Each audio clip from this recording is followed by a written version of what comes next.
Welcome to the Genius Factory. Enjoy the video. You begin by proving you qualify.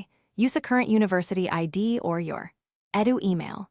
Once confirmed, make sure the Asus student program accepts your country and the specific model you want.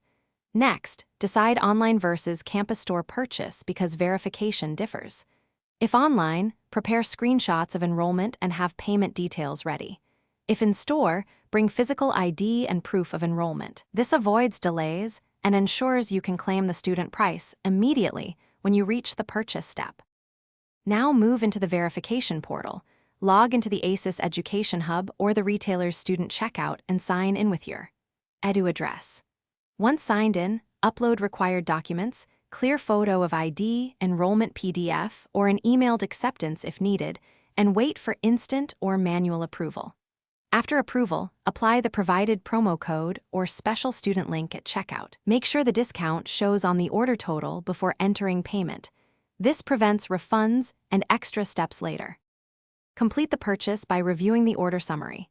Confirm the student price, warranty, and estimated delivery. Pay and save all confirmation emails and receipts.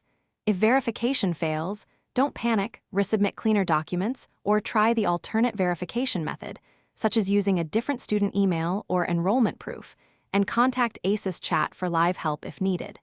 Make sure to keep screenshots of the failed attempt and the successful submission, since they speed up any refund or adjustment requests later. Thanks for watching. If you found this helpful, don't forget to like and subscribe.